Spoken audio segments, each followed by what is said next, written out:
A very good morning, class. My name is Ankush Panwa and I'm your English spoken teacher. Alright, so last time what we have done is we have studied few words from 34 to 44. Alright, those are the 10 vocabulary words which I've made you learn. आज मैं आपसे सिर्फ English में बात करना चाहूँगा ताकि आप थोड़ा मुझे समझने की कोशिश करें. आई नो काफ़ी बच्चों को काफ़ी तकलीफ़ होगी, but I still I am going to speak in English. मैं इंग्लिश में ही बात करूँगा ताकि आप थोड़ा सीखने की और समझने की कोशिश करें. आपको मेरी कोई भी चीज़ जो समझ में नहीं आती हो, आप प्लीज़ मुझे व्हाट्सएप करें कि सर आपकी ये लाइन या फॉलोइंग सेकेंड्स पे आपने जब ये लाइन कही थी वो समझ में नहीं आई. मैं कोशिश करूँगा कि मैं धीरे धीरे सारी चीज़ें इंग्लिश में बोलूँ. So, class, last time we have done it from 34 to 44, alright, till up front. These are the 10 words that we have done last time. What we are going to do is, if there is any doubt in any of the words which people did not understand in Hindi or in English, the guys can let me know, alright. And today we are going to begin from the word 45 till 55. Alright, these are the 10 words we are going to do today. So the first word is, alright, so the first word is bibliography. Alright, bibliography. The word biblio is a Greek word which comes from books, and graphy is nothing but the list of it. Alright, the list of books, any list of books, for examples, if you are passing from class 7 to class 8, there will be a list of books given by the school to you to buy. Alright, those list of books is nothing but bibliography. मुझे लगता है शायद मुझे आपको हिंदी में भी बताना पड़ेगा ये. बिब्लियोग्राफी वो है, अगर आप एक क्लास से दूसरी क्लास में जाते हैं और आपको स्कूल बोले कि 8th स्टैंडर्ड की ये सब क्लास की बुक्स हैं जो आपको ख़रीदनी है, तो जो 8th स्टैंडर्ड उस क्लास का जो लिस्ट बनाएगा वो लिस्ट ऑफ बुक्स को हम लोग बोलेंगे बिब्लियोग्राफी. ज़्यादातर बिब्लियोग्राफी में नॉवेल्स आती हैं, लिस्ट ऑफ नॉवेल्स आती हैं, लोगों की लिस्ट ऑफ बुक्स होती हैं, तो उनको बिब्लियोग्राफी बोलते हैं.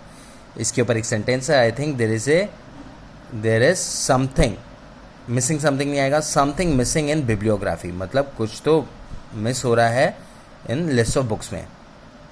एबुलेशन, the act of washing yourself clean specially before religious meet. Ablution, the act of washing yourself clean specially before religious meet. इसका मतलब क्या है ये भी मैं आपको बता देता हूँ. जब आप कोई भी जो होते हैं धार्मिक स्थल होते हैं उसमें जाने से पहले अपने आप के हाथ पांव धोते हैं ताकि आप अंदर जाएंगे, मंदिर के अंदर जाएंगे या चर्च के अंदर जाएंगे या मस्जिद के अंदर जाएंगे या गुरुद्वारे के अंदर जाएंगे, तो उसको हम लोग एबुलेशन बोलते हैं. आपने देखा होगा काफ़ी लोग जब नमाज़ पढ़ते हैं तो अपने हाथ पांव पूरे धोते हैं. काफ़ी लोग जब हिंदू धर्म में अंदर मंदिर के जाते हैं तो कहा जाता है कि अपने हाथ पांव धो के जाओ. अगर आप कोई अच्छे बड़े धार्मिक स्थल पे गए हैं तो आप एक अच्छे से स्नान करके जाते हैं, उस एक्ट को बोलते हैं ablution. Alright, I abluted myself before I went to worship God. Alright, ये इसका परफेक्ट सेंटेंस होगा. अबॉलिश मतलब कोई भी लॉ या कोई भी चीज़ जिसको हम लोग रद्द करते हैं. ऑलराइट, ज़्यादातर ये किसी लॉ या कोई भी चीज़ जिसको हम लोग हटाते हैं उसमें काम आता है. अबॉलिश का मतलब होता है टू एंड लॉ और सिस्टम ऑफिशियली. जैसे 370 जो एक्ट है that has been abolished by Amit Shah. Alright, और काफ़ी लॉज हैं जिनको हम लोग रद्द करते हैं. द किसान are putting up a andolan against the government to abolish the 3 black laws. I hope आपको ये लाइन समझ में आई होगी. एक नॉर्मल सेंटेंस भी है, government abolish this law completely. फिर हम आते हैं अकॉर्ड. अकॉर्ड होता है एग्रीमेंट कोई दो बड़े लोगों के बीच में या दो बड़ी कंट्रीज़ के बीच में. An agreement specially between countries. मतलब India and China are on the accord that nobody is going to cross the borders. मतलब इंडिया और चाइना एक अकॉर्ड मतलब एक एग्रीमेंट में है कि कोई भी एक दूसरे के बॉर्डर क्रॉस नहीं करेगा। तो ये इसका एक सही उदाहरण है अकॉर्ड का। American Indians are agree to share the countries army, they were according is wrong, it's an accord is the right way to say it. Vengeance, vengeance का मतलब होता है रिवेंज, मतलब किसी से बदला लेना। I will take my vengeance, don't forget me. ये एक नॉर्मल सेंटेंस है, बट बेसिकली वेंजेंस वो वाला बदला होता है जो ख़ानदानी चला आ रहा है। अगर आपने कुछ मूवीज़ देखी होगी, इसने मेरे बाप का खून किया है, मैं इसके बाप को मारूंगा, या इसने मेरे साथ ऐसा किया है, हम इसके साथ ऐसा करेंगे। ये जो भी भावना होती है उसको हम लोग क्या बोलते हैं? Vengeance. Alright, I will be taking a vengeance against it, मतलब रिवेंज, मतलब हिंदी में बदला। ऑलराइट, फिर हम थोड़ा आगे बढ़ते हैं, फिर आते हैं स्पेक्टाकुलर। स्पेक्टाकुलर मतलब वेरी इंप्रेसिव टू सी, मतलब इतना अच्छा है वो दिखने में कि आप आश्चर्यचकित हो गए। Wow the sky is spectacular, मतलब आसमान बहुत स्पेक्टाकुलर है। आपने काफ़ी चीज़ों में देखा होगा कि डांस इंडिया डांस या कोई भी बड़े बड़े शोज़ होते हैं जहाँ पे जजेस बैठते हैं और कोई बहुत ही अच्छा परफॉर्म करता है तो उसमें क्या यूज़ किया जाता है? योर परफॉर्मेंस वॉज स्पेक्टाकुलर, मतलब वो बहुत ही अद्भुत था देखने के लिए। ऑलराइट, फिर हम आते हैं पोटेंशियल, मतलब हिंदी में इसकी क्षमता। Ability to do something, English में अगर आप देखेंगे तो इसकी बोलेंगे ability to do something. I have a potential to crack UPSC is a perfect sentence. मेरे पास ये क्षमता है कि मैं यूपीएससी क्रैक कर सकूँ। ऑलराइट, मैं आप लोगों को ये सारे वोकैबुलरीज इसलिए सिखा रहा हूँ, अगर अपना वोकैबुलरीज साल में 1000 या 2000 का भी करते हैं ना, तो आपको जो भी टेक्स्ट बुक हैं उसको पढ़ने में आसानी होगी। इंग्लिश की हिंदी में इसलिए नहीं बना रहा क्योंकि वो बहुत गलत तरीका होता है बच्चों पढ़ने का, क्योंकि मैं जिस स्कूल ऑफ थॉट से आया हूँ वहाँ पे बचपन से ही हमें इंग्लिश को इंग्लिश ही में समझाया जाता है। तो उससे हम लोग जो डिफ़िकल्ट इंग्लिश है उसको सरल इंग्लिश में अगर हम लोग समझेंगे तो आगे जाके हमारी इंग्लिश में पकड़ बढ़ती जाएगी। ऑलराइट, अभी स्पेक्टाकुलर के बाद हम लोग आते हैं पोटेंशियल। पोटेंशियल हो चुका है हमारा, फिर हम आते हैं dummy. Dummy is nothing but a stupid person. He is dummy because he didn't learn questions.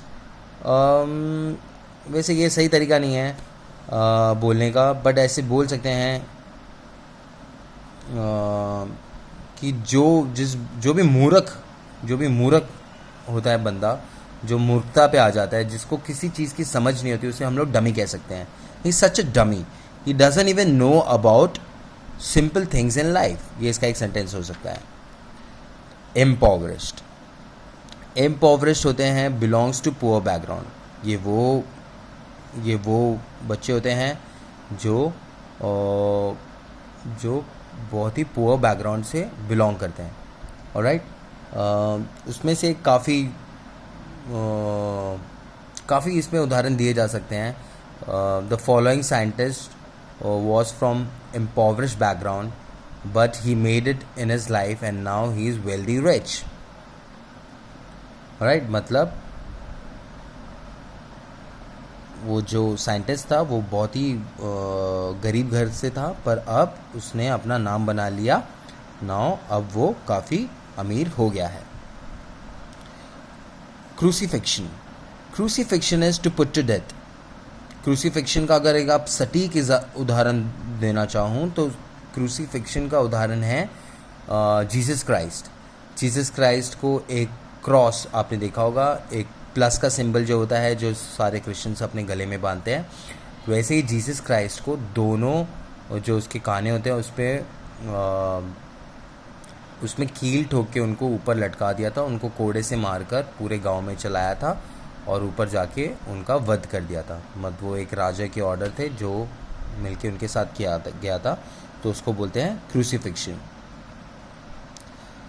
Today's court will crucify the prisoner, ऐसा भी हो सकता है कि कोई भी जो आज के कोर्ट्स हैं वो क्रूसीफाई करेंगे प्रिजनर को।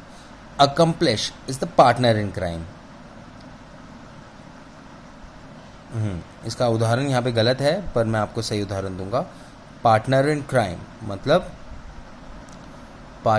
मतलब किसी का बुरे में साथ देने वाला व्यक्ति को अकम्प्लिस बोलते हैं। तो अगर मैं बोलूँगा कि फॉर एग्ज़ाम्पल अगर मैं बोलूँगा कि राहुल ने पर्टिकुलर घर में चोरी की और उसका अकम्प्लाइस जो उसका गाड़ी में नीचे वेट कर रहा था उसका अकम्प्लाइस दीपक था, तो फिर वो एक एग्जांपल बन जाएगा। मैं आपको इंग्लिश में बताता हूँ। Rahul stole things from the house and Deepak was waiting outside in the car as his accomplice. Alright? अब आपको समझ में आ गया। अगर किसी का किसी भी क्राइम में साथ देते हैं तो उसको अकम्प्लिश कहा जाता है। ऑलराइट बच्चों, तो आज के 10 वर्ड यहाँ पर ही ख़त्म हुए। जिन जिन बच्चों को 33 वर्ड्स चाहिए थे, जो पीछे के भी वर्ड्स थे, मैं उनको वो दिखा देता हूँ। अम्यूज से लेकर 33 वर्ड्स, और आज हम लोग ने टोटल 55 किए हैं। ऑलराइट, ये 55 के 55 वर्ड्स अगर आप चाहें तो अपनी प्लीज़, अगर आपने इंग्लिश स्पोकन की कोई नोटबुक बनाई है तो आप ये जितने भी 55 वर्ड्स हैं मेरे सारे वीडियोस में देखिए, उसे उन नोटबुक्स में लिखिए और हो सके तो इन्हें याद करने की कोशिश कीजिए, बाय हार्ट करने की कोशिश कीजिए। हम लोग जब हमारी क्लास शुरू हो जाएगी स्कूल के अंदर तो हम लोग इन्हीं वर्ड्स का यूज़ करेंगे और आपस में एक दूसरे से बात करेंगे। ऑलराइट, इसी के साथ साथ हमारी क्लास ख़त्म होती है। Thank you so much, have a nice and lovely day, bye bye.